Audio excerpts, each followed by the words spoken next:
Hey guys, Whitney here. Welcome to the Passive Investing Made Simple Masterclass. I'm your host, Whitney Elkins Hutton, Director of Investor Education here at PassiveInvesting.com.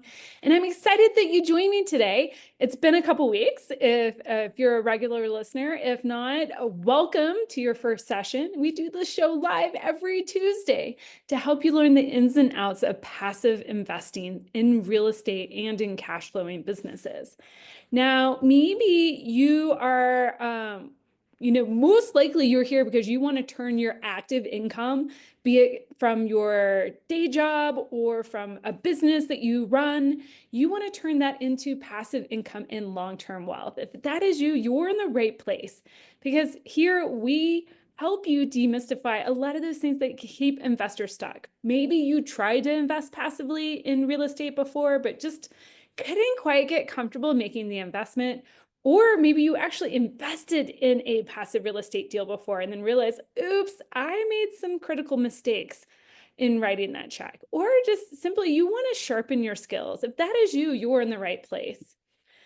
Now, if this is the first time we're meeting, again, welcome. My name is Whitney Elkins Hutton. Just a little bit about me. This is me and my crazy crew. If you're watching via video, we love traveling in nature. I mean, I'm constantly surrounded by green and trees and beautiful views in the mountains. But this is what we love doing. This is, kind of our lifestyle that we seek. Now, what allows us to do this is that, we've invested in over 800 million in active real estate. This doesn't include our passive real estate holdings. And so that, those active holdings encompass about 6,500 residential units, 15 express car washes, and 2,200 self-storage units. And we've also flipped over 5 million real estate. Now, guys, this is my portfolio that I've scaled since 2002. This does not happen overnight. Fast forward to today, one of the things that I get to do that I absolutely love is work with you, the investor, to help you scale something similar for yourself. Take this journey alongside me into passive real estate. And I get to do that as the Director of Investor Education here at PassiveInvesting.com. And I do coach people one-on-one at ashwealth.com. Now, I have also written a book, Money for Tomorrow, How to Build and Protect Generational Wealth. That you can pick up on Bigger Pockets. And of course, we have this podcast that you can listen to here, the Passive Investing Made Simple show. Now, all of those numbers, they lead to one result, and that is how we could have 100% control and freedom on how we spend our time. Now, I know most people, when they start, getting into real estate, scaling their real estate portfolio, they're looking for financial freedom, but financial freedom is just a tool. Okay. And there's many stops along the way, even to financial freedom. And what most people are actually yearning is what that tool will give you, which is choice and freedom on how you spend your time. And we can, help you do that here at PassiveInvesting.com. And I also outline my journey in my book, Money for Tomorrow. But if you're interested in some of the numbers that we've acquired here at PassiveInvesting.com, we have crossed a landmark number in our rehab wallet lending arm of over 400 million loans written. So our investors in that fund are, reaping some great returns there. We have 5 billion assets under management and have taken our deals, over 8 deals full cycle with strong returns to our investors. Now, you can learn more about us at PassiveInvesting.com by joining the Passive Investing Club. You can go to PassiveInvestingWithWhitney.com. There you get a one-on-one call with me to discuss your investing goals, educational resources like this masterclass, or maybe you're ready to start investing and you get priority access to our open deals. You can either visit PassiveInvestingWithWhitney.com or scan the QR code that you see on your screen. Now, today's topic, we're going to talk about the fortress balance sheet. Okay, so we are going to kind of get into some numbers, okay, but what I don't want you doing is mistaking this for financial advice, tax advice, legal advice, okay? This is for educational purposes only. So make sure you take all this information back to your investment team, your CPA, your lawyer, your financial advisor, and making sure that you're sitting down with them to help help them understand what it is that you want, how you want your balance sheet to look, right? Put yourself in the driver's seat. That is really what I want you to get out of today's webinar. All right, so let's talk about the fortress balance sheet. This is a concept that I actually learned a few years ago from listening to some, actually corporate calls from Greg Brenneman. He is with CCMP Capital. He's also on the Home Depot Board of Advisors, or he was at that time. And, going into COVID, he was like, okay, guys, he's talking to these, Fortune 500 companies. And he was like, okay, let's shore up your balance sheet. And it was really interesting. So I'm listening to this, and he did a series of webinars. And I'm like, wait a second, this is like amazing information for us as investors, just as regular people. We need to be taking this to heart as well, because we can, not only can we do this in our businesses, but we should be doing this in our personal life. Now, here's the thing. The reason why we should have a fortress balance sheet is because I think a lot of investors mistake diversification. While they're diversified in the different layers of the capital stack across multiple asset classes, they are still vulnerable because diversification, right? And I've been talking a lot about this, right? A lot of people that got into trouble in the past 2 or 3 years with the interest rate hikes, they might have been diversified across multiple asset classes, but they were all exposed to the equity layer of the capital stack. So we've been talking a lot here at passiveinvesting.com about how you need to be diversified across all layers of the capital stack, right? Adding debt into your portfolio, maybe some mezzanine or promissory note debt, maybe even some preferred equity positions, not just having everything in equity, right? But there's another piece of diversification here, okay? Just because you're diversified across the different layers of the capital stack doesn't mean that you as an investor are liquid, okay? So what happens if we hit a volatile market, which, we're recording this in, March, actually first day of April, 2025, things are a little uncertain in the market. We have a volatile market happening, okay? Maybe, fast forward 5 years from now, you're listening to this. Maybe your syndication's paused, or maybe your tenant didn't pay rent. Maybe the stock market's down, okay? Maybe for some reason the banks have decided to pull back on lending again, all right? Now, while you might have a perfectly diversified portfolio, perfectly allocated across multiple asset classes, if you don't have liquidity within that portfolio, you're kind of stuck. And so the real question is, could you, in a crunch, access cash without taking a hit? Meaning, at any point in time, if you got posed with a bill, I just had one of my coaching clients get hit with a $20,000 foundation repair bill on one of her properties. Okay, so could she access cash without having to liquidate an asset, and especially do it in a challenging market and do it at a loss, right? That's what it means to have a fortress balance sheet. All right. So it's not all about diversification. Okay. That is one part of a balance sheet, but also what parts are liquid. All right. So what are smart investors still getting wrong, even in today's market, even after the lessons of the past 2 or 3 years? Well, one, they're still counting on passive income that isn't guaranteed.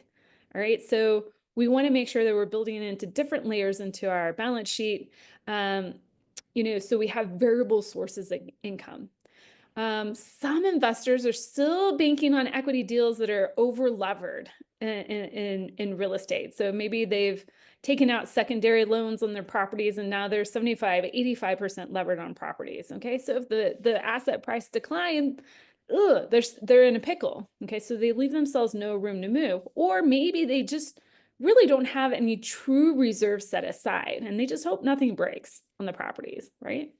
Or maybe it's not even in the business or the investing side of the portfolio, but in your personal side of your portfolio. Maybe you just have so much personal debt that, is killing your cash flow, right? It doesn't allow you to be nimble, right? And it doesn't have to be debt. Maybe you're just carrying a lot of expenses on your profit and loss statement, your personal profit and loss statement, right? So we have the physical things that are going on, right? Like there's things that we can attach to numbers, right? And we're going to take a look at some numbers later today. But at the end of the day, in the back of our head, this not having a fortress balance sheet is triggering wealth emotional triggers. Okay. So we as investors cannot operate from fear and abundance at the same time. Okay. It's nobody can, right? It is psychologically impossible, right? Now we might be able to flip back and forth pretty quickly between the two emotional wealth areas, okay?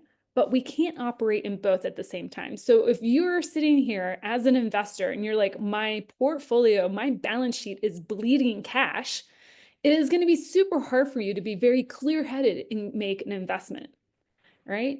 So most investors are actually trying to grow and protect their wealth, but they're doing it without a very solid base. This is exactly the concept that I talk about in my book, Money for Tomorrow. Let's get that financial foundation shored up.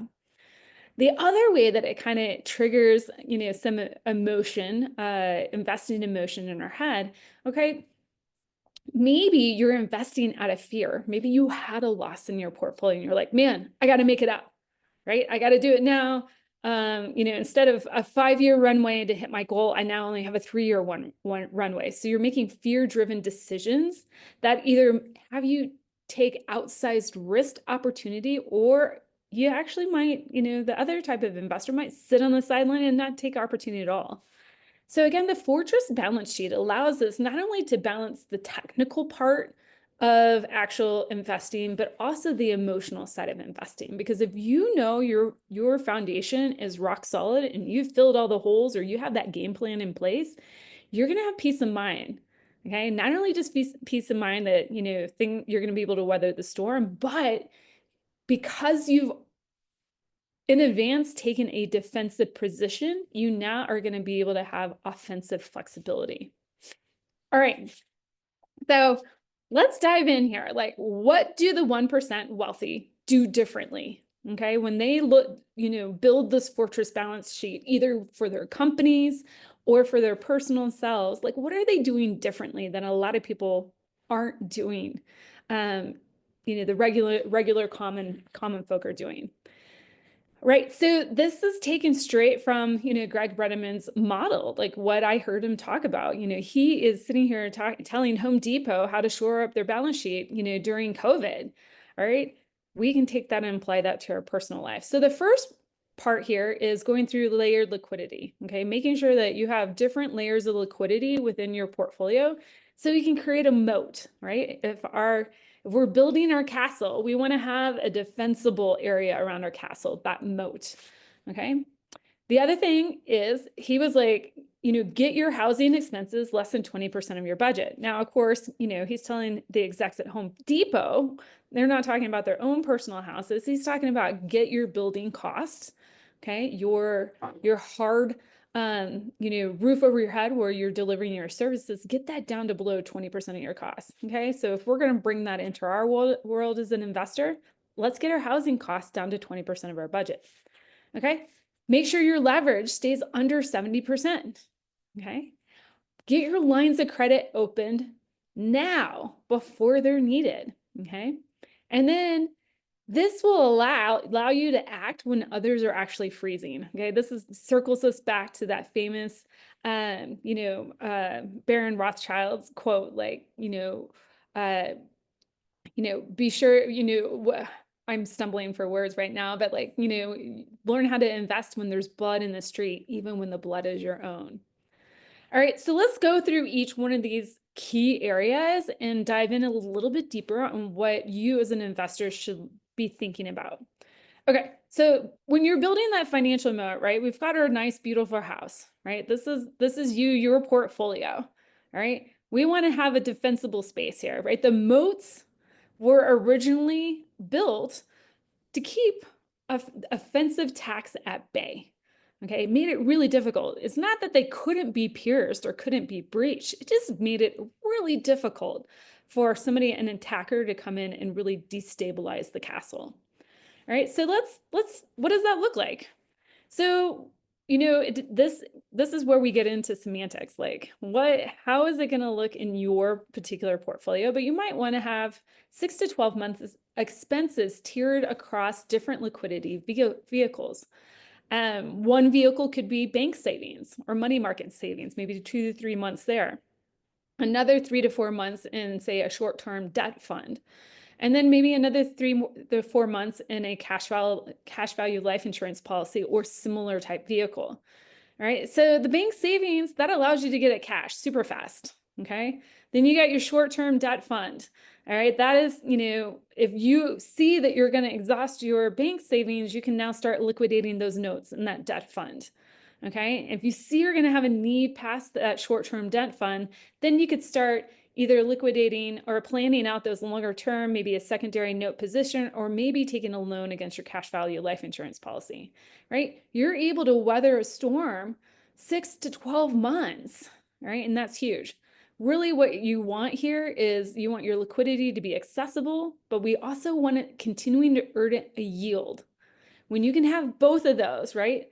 The defensive and the offensive strategy, okay, that allows you to make decisions, okay, that are very stress reducing for yourself. That's what we want. Okay.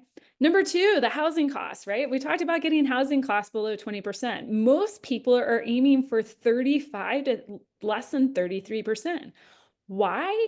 Well, because if they're looking to get a loan, that's all the lender requires of them.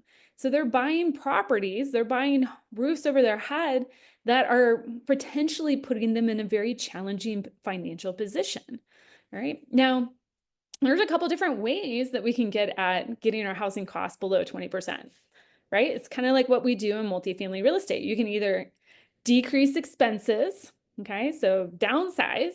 You can increase your income, meaning you're bringing in more income from other sources, maybe your day job, your business, other investment income, or you're adding additional streams of income. We're stacking on investments that are, again, going to help bring in that income for us as well. All right, but we want to be like the 1%. Let's keep it lean. All right. Why? Because if our housing costs are less than a significant portion of our budget, it gives us margin, it gives us runway. Okay. And in a down market, right, we're going to get to the other end of this fortress balance sheet where we're actually doing investing during a very volatile market and challenging time. If our housing costs are lower, we look better to the lender. Okay, we're more attractive. All right, lower fixed costs equal higher optionality when it comes to investing. All right. Point number three, eliminate that high interest personal debt. So get rid of the, if you can, get rid of the credit cards. If you have personal credit cards, get those paid down. Get your card loans paid down. Get your personal loans paid down. Now, do you want to exhaust that liquidity savings to get get those debts paid down? I would challenge and say no. But again, it all comes back to your cash flow, right? Because every dollar that's going to the interest is $1 that you cannot use for an investment opportunity. All right. So this is kind of like deflating our lifestyle a little bit or getting it paid down and paid off to put us in a better cash flowing position.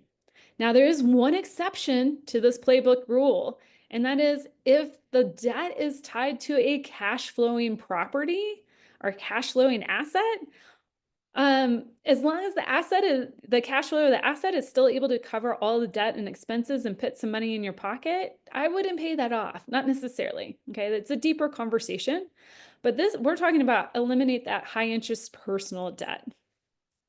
Okay. Okay, the fourth point here was get our leverage in check. And especially if we have leverage on, say, real estate or a business that we own, and try to keep your leverage between 60 to 70%, okay, in order to maintain a fortress balance sheet. Why? Because that'll protect against value drops, okay, and gives you cushion if you needed to refinance or sell a property, okay? It also reduces the need to perhaps be forced to sell a property or a business in a down market. Okay, so make sure your leverage is in check. All right. So I think we're on 5 or 6, but secure lines of credit early. Now, here's the thing. Banks love lending money to people who don't need money, right? So when you go get money for a rental property or for a line of credit, you have to prove your credit worthiness and your ability to pay back the loan, right? They don't give money to people who can't pay anything back, right? So we want to get our lines of credit opened early while things are pretty stable in our portfolio and on our personal balance sheet. So maybe this looks like opening up home equity lines of credit, business lines of credit, getting secured back loans, maybe even setting up a cash value life insurance policy to where you can take out a line of credit on it. Here's the thing. I'm not saying actually take these lines of credit out and do anything with them. It should be very minimal cost. Probably most of the cost is in time to get these lines of credit set up. But we now have our different tiers of liquidity, okay? This line of credit isn't necessarily meant to catch us for not having liquidity, right? This is meant to be our war chest to go on the offense when we find a deal that we want to get into in a very challenging market. We leave our liquidity intact, we use the line of credit, and then pay down the line of credit over time. Use the cash flow of the asset to pay off the line of credit. Right? So again, I don't want you to think of the line of credit as a defensive strategy. While it could be thought of like that, we're using the line of credit as an offensive strategy. All right. And then I put this last, reducing personal and business expenses. This is critical, much like paying down personal debt. Every dollar that you can save in not paying interest to somebody else, or take off your own personal balance sheet and put it towards investing, is just going to build your wealth. Okay, it extends your liquidity, right? It makes that 6 to 12 months of liquidity extend further. Okay, it's also a dollar that you can put towards building your wealth, putting your opportunity war chest to invest. This is also the least favorite place for people to start. They hate the word budget. They don't want to reduce their personal or business expenses.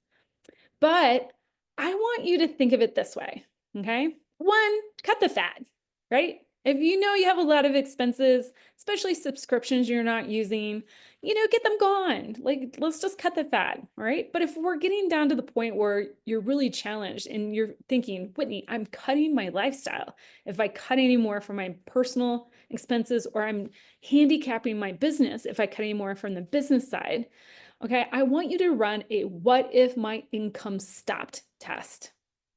Okay, I want you to put on that hat and be like, okay, no more incomes coming in for the next 6 months. What can I cut in order to have my liquidity to last longer, or have my business liquidity last longer? Okay, essentially, this will be your plan should something catastrophic happen. Okay, you have a plan in place, you can roll with it. But remember, what we're looking to do here is, cut the fat, capture as much as we can, and put it back into our wealth building strategy. Now, before we open up the floor to our Ask Me Anything part of the show, I wanted just to kind of summate the 7-step action plan here, okay? My suggestion to you is to concentrate on 1 or 2 action items per week, okay? And then by the end of April, you could possibly have a solid balance sheet, fortress balance sheet built for yourself, okay? Because I know you are probably pretty savvy and smart. You've probably done a lot of work in this area, especially if you've been following me here at Passive Investing Made Simple. Okay, so step number 1, do that liquidity audit, all right? How much, how much runway? Do you have 6 months runway, 12 months of runway? Okay, like how much money do you have here to cover your lifestyle? All right, now, where is it? Step number 2, where is it? Do you have a tiered, layered liquidity approach? Okay, is some of it in the bank? Is some of it, in short-term notes that you can get at? Is others, in other type longer-term investments, or maybe a cash value life insurance policy? I'm not selling you on a cash value life insurance policy, but it is a nice tool to have liquidity out of the bank. All right. Number 3, Optimize your housing expense. Okay. Know how much of your budget that your principal, interest, taxes, insurance, and all your utilities are costing you per month. Right. And then now you either know like what that ratio is, and is there a way for me to reduce expenses here? Is there a way for me to increase my income or add additional streams of income through investments in order to, shift that balance below 70%, or excuse me, 20% of your personal balance sheet? Okay. Number 4, eliminate personal debt. If you have credit card debt, if you have, car loans, personal loans, stuff like that, take a look at that. Getting that debt paid down is going to open up cash flow for yourself, so that you can do more investing. All right. Number 5, reduce that real estate leverage. Okay. We can do that a variety of ways. We can do it through refinance strategies. We can pay down part of the property, or we can hold reserves with the expectation that we would be paying down part of that property in order to get it to that 60 to 70% levered if we were in a forced sale situation. All right. Number 6, secure your lines of credit. Get those lines of credit open now. You don't have to use them, but that becomes your war chest opportunity if you find an amazing investment during this time. And then number 7, the cut the fat. Take a look at your personal and business expenses. Cut what you can, cut what you feel comfortable with, but have an action plan. If for some reason the income were to stop. Okay, think of it as your emergency plan. My husband and I, we always have, like, if we lost one of our incomes, like, what would happen? Okay. Or this was the plan that we were always running, is like, what would we cut at that point in time? And this was 5 years ago, 5 or 6 years ago. Our daughter, I think, well, actually 10 years ago now.